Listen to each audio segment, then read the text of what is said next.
সম্মান নষ্ট করতে না চাইলে এই 4টি জায়গায় চুপ থাকুন। পরে বুঝতে পারবেন যে আপনার সিদ্ধান্তই সঠিক ছিল।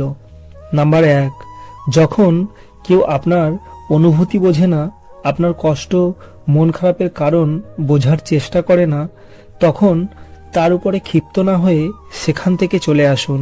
নাম্বার 2, যখন কেউ বিনা কারণে না বুঝে তর্ক করে, তখন কথা না বাড়িয়ে চুপ করে থাকুন, কারণ মূর্খদের সাথে তর্ক করে কখনোই জেতা যায় না।